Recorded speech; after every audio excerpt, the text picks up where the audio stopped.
श्री स्वामी समर्थ अवधूत चिंतन श्री गुरुदेव दत्त श्री स्वामी समर्थ महाराज की जय। स्वामी समर्थ माझी या चॅनलमध्ये आपले सर्वांचे स्वागत आहे। स्वामी भक्तांनो, आज मी तुमच्यासाठी पुन्हा एकदा नवीन स्वामी संदेश घेऊन आलेलो आहे। स्वामी भक्तांनो, स्वामी नेहमीच आपल्या पाठीशी असतात, म्हणूनच त्यांच्यासाठी एवढंसं म्हणावंसं वाटतं, जाणले समर्था तुम्ही माझ्या मनीचे भाव, म्हणूनच असते माझ्या ओटावरती स्वामी समर्थांचे नाव। स्वामी समर्थांच्या नामस्मरणाने आजच्या संदेशाला सुरुवात झालेली आहे, त्यामुळे तुमचा आजचा दिवस आनंदी जाणार आहे, तसेच इथून पुढचे आयुष्यसुद्धा आनंदी जाणार आहे। फक्त त्यासाठी आपल्याबरोबर स्वामींचे असणे गरजेचे आहे आणि त्यांच्यासाठी आपल्याला स्वामींची भक्ती करणं गरजेचं आहे। स्वामींना समजणे गरजेचं आहे। भिवू नकोस, मी तुझ्या पाठीशी आहे, हे स्वामींचे एक वाक्य अगदी प्रचलित आहे। ज्यावेळेस आपण अडचणीत येतो त्यावेळी आपल्याला स्वामींची आठवण येते।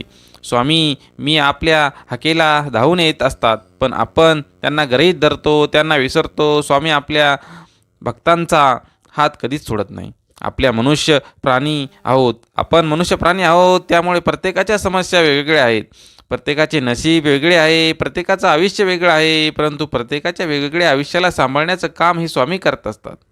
त्यामुळे प्रत्येकासाठी वेगवेगळे संदेश स्वामी पाठवत असतात। त्यामुळे प्रत्येकाच्या समस्येनुसार वेगवेगळे संदेश जर आपण ऐकले तर पुढे काय करायचं याचं आपल्याला उत्तर मिळेल।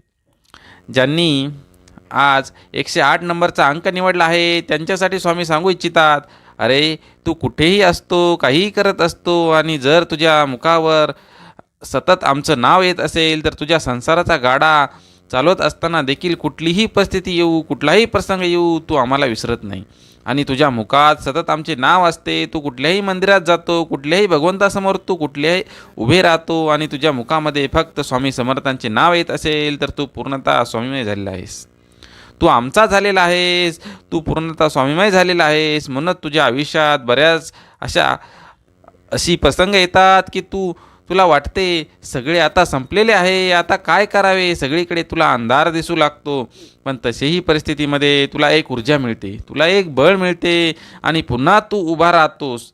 तसं घडत असताना तुला हे समजतं की असं का घडत असेल, अशी सकारात्मकता तुझ्या शरीरामध्ये कुठून येत असेल, या प्रश्नाचे उत्तर आम्ही आहोत।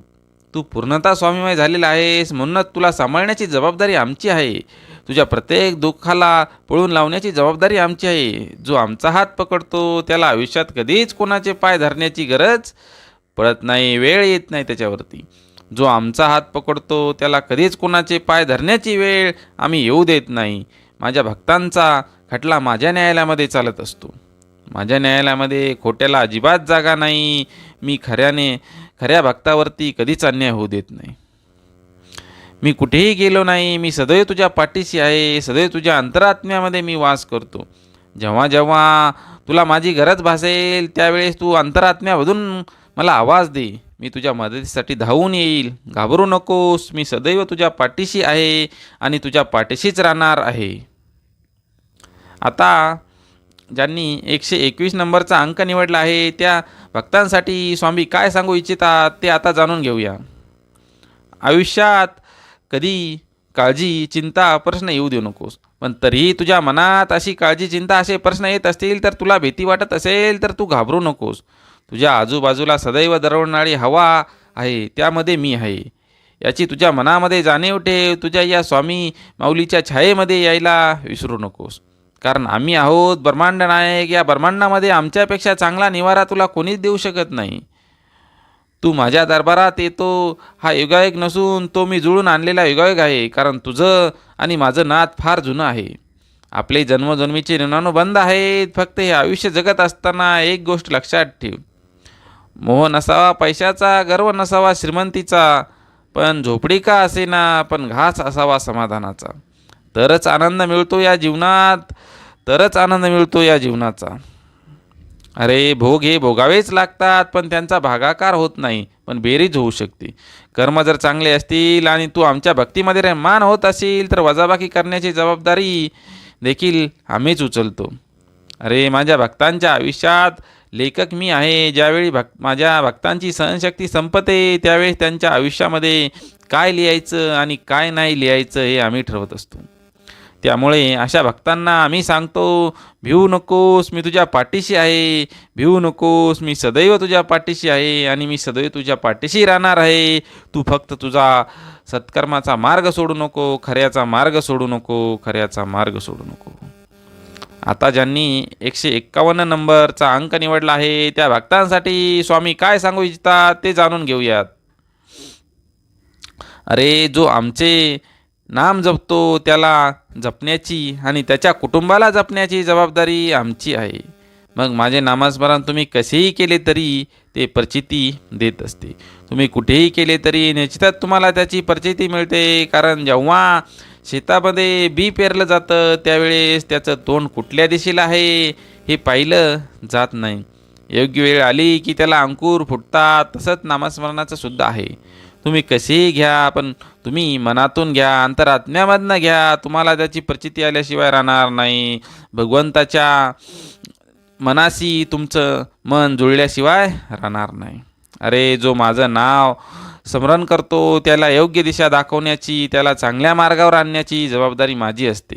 त्याला सहकार्य करण्याची, त्याला ऊर्जा देण्याची जबाबदारी आमची असते. एखादा अनोखी व्यक्ती जसा पुढे चालत असतो आणि आपण त्याच्या पाठीमागे चालत असतो आणि नकळतच आपल्या तोंडावरून त्याचे नाव आपल्या ओठावरती येते आणि त्याला पाठीमागे फिरून पाहावे लागते.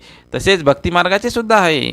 एखादा जर भक्त आमची भक्ती करत असेल, आम्हाला सुद्धा त्याच्याकडे पाठीमागे वळून पाहावे लागते.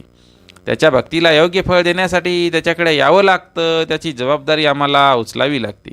म्हणूनच आम्ही आमच्या भक्तांना सांगतो की नामस्मरण करा, त्याचबरोबर तुमचे कर्म चांगले करा. नामस्मरणाला कर्माची असेल जोड तर त्याला कशाची नाही तोड, असा भक्त कायमच आमच्या हृदयामध्ये राहतो, कायमच आमच्या सोबत असतो. असा भक्त आमच्यापासून कधीही दूर जाऊ शकत नाही. त्याच्या आयुष्यात चा भार आम्ही पेलतो असतो. फक्त त्या भक्ताचा विश्वास आमच्यावरती असला पाहिजे. देवावर विश्वास तुला या कलियुगामध्ये तारणार आहे. देवाची भक्ती या कलियुगामध्ये तुला तारणार आहे. स्वामी भक्तांनो, हे तिन्ही संदेश तुम्हाला नक्कीच समजले असतील आणि या तिन्ही संदेशामधनं तुम्ही एक निश्चितच बोध घेऊन आपल्या जीवनामध्ये त्याचे अंमल करण्याचा नक्कीच प्रयत्न करा. कारण की या तिन्ही संदेशामधनं स्वामी एकच सांगतात की भक्तिमार्ग हा एकच मार्ग आहे की तो तुम्हाला या कलियुगामध्ये तुमच्या संसारामध्ये तुम्हाला तारणार आहे. पण तुम्ही भक्ती कुठल्याही प्रकारे कशीही करा, तुमची भक्ती ही भगवंतापर्यंत पोहोचणार आहे. भक्तीमध्ये फक्त तुमचं मन आणि आत्मा एक झाला पाहिजे. देवाच्या शक्तीसाठी, देवाच्या भक्तीसाठी तुम्ही आपल्या मनाला, आपल्या शरीराला वाहून घेतलं पाहिजे आणि देवाची भक्ती केली पाहिजे. आणि त्यातली त्यात तुमचं जे कर्म आहे ते कर्म तुम्ही नीट केलं पाहिजे, चांगल्या प्रकारे केलं पाहिजे. त्यामध्ये तुम्हाला कपटबुद्धी नसावी. तुम्ही तुमचे कर्म करताना कोणालाही फसवू नका, कोणालाही धोका देऊ नका, कोणाचाही अविश्वास करू नका. सगळ्यांवरती विश्वास ठेवा. सगळ्यांचं कार्य परमेश्वरावरती सोपवा. परमेश्वर सदैव तुमच्या पाठीशी आहे. स्वामी माऊली सदैव तुमच्या पाठीशी आहे. अवधूत चिंतन श्री गुरुदेव दत्त. श्री स्वामी समर्थ महाराज की जय. असेच नवनवीन स्वामी संदेश